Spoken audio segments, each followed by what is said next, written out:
লোক যখন উলুধ্বনি দিচ্ছে সিস্টেমটা জেনে রাখুন, চেঁচিয়ে মেকআপ দিতে হবে। হ্যাঁ, আওয়াজ জোরে হলেই হবে। ওই উলুধ্বনি হোক আর আপনারা চেঁচিয়ে মেকআপ দিন, দেখুন তো আওয়াজটা কি হয়। এটা তার বুদ্ধি থাকতে হবে। 11 জন ফুটবল খেলতে নামে, সবাই ভালো খেলে, 6 জন 7 জন ভালো খেলে, কিন্তু নাম হয় 11 জনের, তারা ছুটিয়ে মেকআপ দেয় না। গোল দিচ্ছে 2 জন 3 জন, আর একজন গোল আটকে হারলাম, আর বাদ বাকি লোক ছুটে মেকআপ দিচ্ছে। তা আপনারা চেঁচিয়ে মেকআপ দিতে পারছেন না। নিতাই গৌর হরি হরি বল। বেশ, তা হরি নাম কৃষ্ণ নাম করছে গৌর হরি আমার ভক্তদের সঙ্গে নিয়ে। দূরে দাঁড়িয়ে আছে 2 ভাই, ওই যে খুঁটি গোড়ায় 2 ভাই দাঁড়িয়ে আছে। এই যে আমার কাছে এসছো না,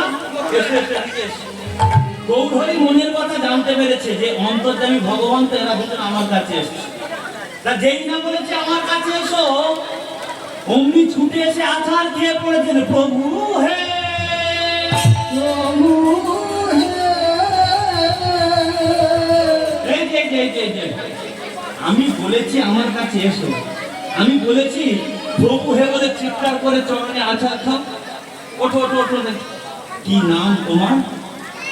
আগে প্রভু আমার নাম হলো নরহরি সরকার। তা বাপু আমার কাছে তোমার কি দরকার? বলে ও ঠাকুর এইভাবে ব্যঙ্গ করে বলবেন না, অনেক কষ্ট করে পায়ে হাঁটতে হাঁটতে আমরা 2 ভাই এসছি আপনার কাছে। বলে কেন এটা জানতে চাইলাম। বলে শুনবেন, শুনেছি আপনি নাকি কলিযুগে সবাইকে ডেকে ডেকে হরি নাম কৃষ্ণ নাম দিচ্ছেন, জীবের দ্বারে দ্বারে নাম বিলোচ্ছে না, সবাইকে হরি পাওয়ার রাস্তা বলে দিচ্ছেন। তাই আমরা এলাম আপনার চরণে আশ্রয় নিতে, হরি নাম কৃষ্ণ নাম করতে, হরিকে পেতে এলাম। বলে এই যে দূর থেকে শুনলে মনে হয় হরি নাম করা খুব সোজা, কিন্তু সোজা কি? সোজা নয়। হরে কৃষ্ণ কৃষ্ণ কৃষ্ণ হরে হরে, কৃষ্ণ কৃষ্ণ হরে হরে, হরে রাম রাম রাম হরে হরে হরে হরে। এটা বইতে লেখাটাকে ফোনে সার্চ করলেও পাওয়া যায়। তাই এটা মুখস্থ হলেই কি হরিনাম বলা হয়ে যায়? মা এত সোজা নয়, হয় না। বলে তাহলে বলুন না ঠাকুর, হরি নাম করতে গেলে কি করতে হয়? বলে শোনো, হরি নাম করতে গেলে, হরিকে আনয়ন করতে গেলে, হরিকে ডাকতে গেলে অনেক কিছু জানতে হয়, অনেক কিছু মানতে হয়, অনেক কিছু পালন করতে হয়, তবে হরি তোমার ডাকে সাড়া দেবে। এত সহজে নয়। বলে বলুন না প্রভু, কি সেই নিয়ম, কি সেই পালন? বলে শুনবে? তবে কান খুলে শোনো, মন দিয়ে শোনো, ভক্তবাসী তোমরাও শোনো, তোমাদেরও কাজে লাগবে হরিকে কিভাবে ডাকতে হয়। তাই মহাপ্রভু আজকে বর্ণনা করছেন, হরি নাম নাম নাম, কৃষ্ণ নাম নাম নাম, হরি নাম কৃষ্ণ নাম, হরি নাম কৃষ্ণ নাম।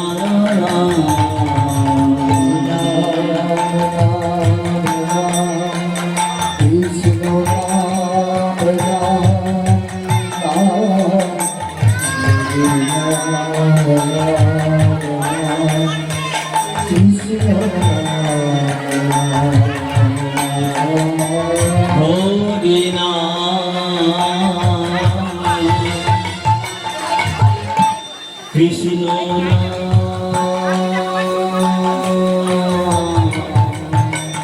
হরি নাম কৃষ্ণ নাম নাম,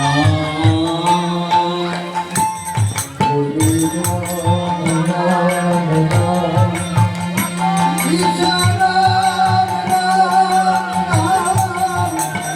হরি নাম নাম নাম, কৃষ্ণ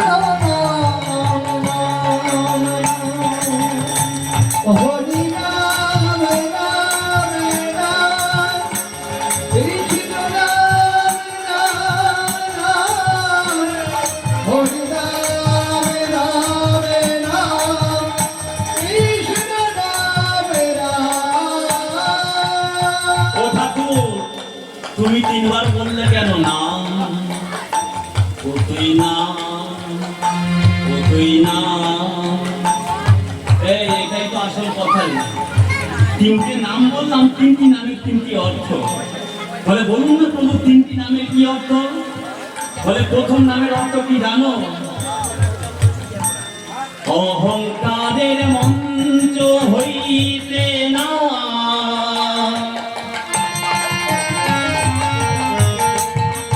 ও তুই না, ও তুই না, ও তুই না।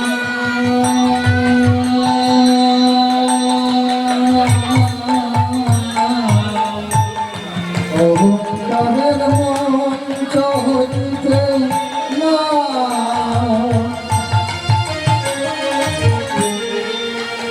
ও তুই না, না, না।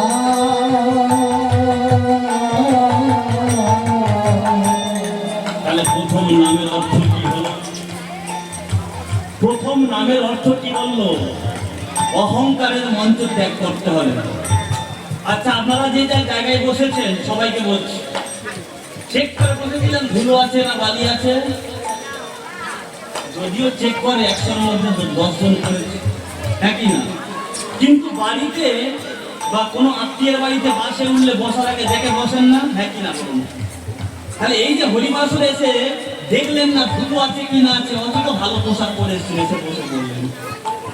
এখানে সবার পরিচয় একটা, কার কোটি টাকা, কার লক্ষ টাকা, কার 1000 টাকা দেখার দরকার নেই। সবাই আমরা গৌর হরির দাসানুদাস, তার ভক্ত হয়ে তার চরণ পেতে সবাই আছে ভক্ত। এই যে সবাই একত্রিত হলো, এটাই অহংকারের মঞ্চ ত্যাগ। এই ত্যাগটা দিতে পারলেই হরিকে পাওয়া যায়, না হলে হবে না। অহংকারের মঞ্চ হইতে না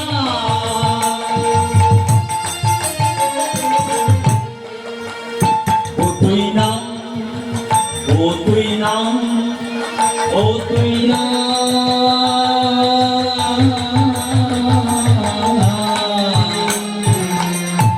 অহংকারের মঞ্চ হইতে না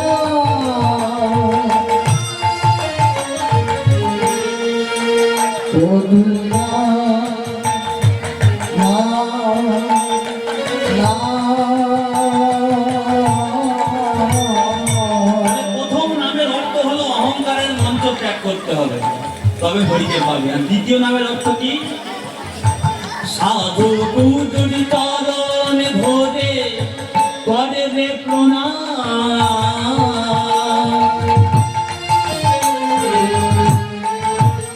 ও তুই করে রে প্রণাম, করে রে প্রণাম।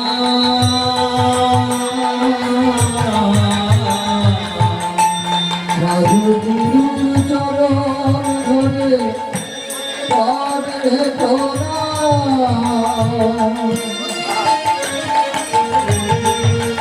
ও তুই করে প্রণাম, করে প্রণাম, করে প্রণাম।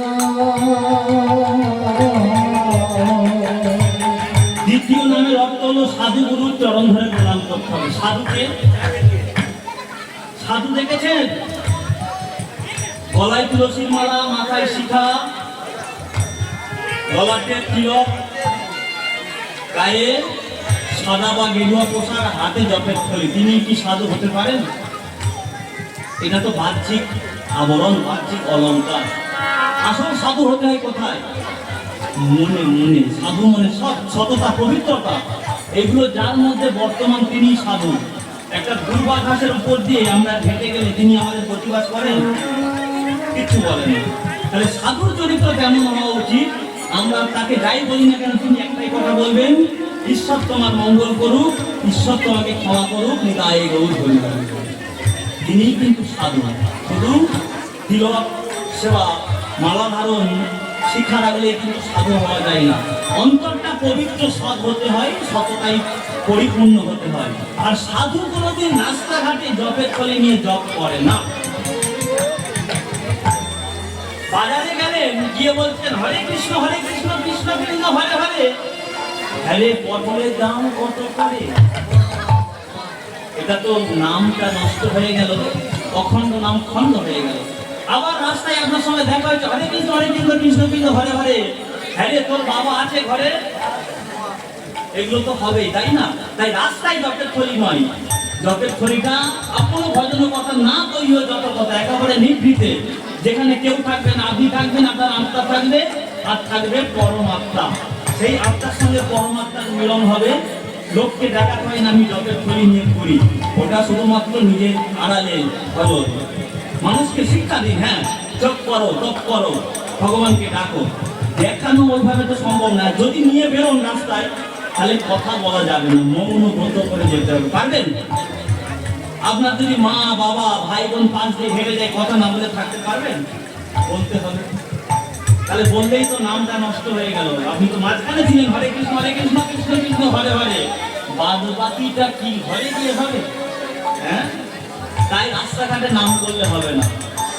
একেবারে যদি নাম করতে হয় তাহলে কোনো কথা চলবে না, আর কথা যদি বলতে হয় তাহলে নাম বন্ধ, ঘরে গিয়ে নাম হবে। তাই তো? ঠিক বলছি তো? এটাই কিন্তু প্রকৃত বৈষ্ণবের সাধন কাজ হওয়া উচিত। আমি কাউকে ছোট করছি না। কীর্তন হলো জীব শিক্ষার বিষয়, শিক্ষাটা আমাদের নিতে হবে। আমিও শিক্ষা দিতে আসিনি, গুরুদেবের কৃপায় শাস্ত্র অধ্যয়ন করে যতটুকু জানতে পেরেছি আলোচনা মাত্র। কারো সম্পর্কে বলার দরকার নেই, কাউকে ছোট করার দরকার নেই। সঠিক বেঠিকটা নিরপেক্ষভাবে আমাদের জানতে হবে, তাই না?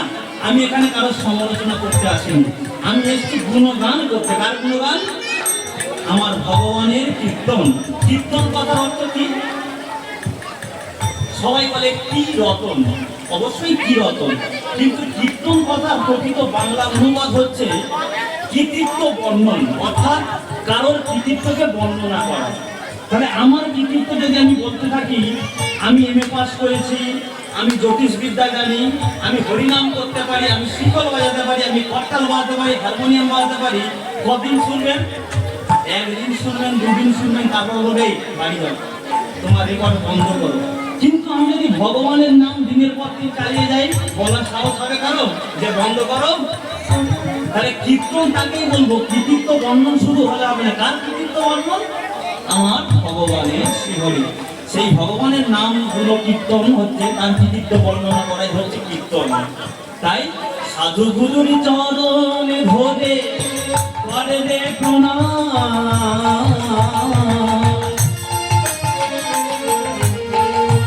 ও তুই করে রে প্রণাম, করে রে প্রণাম।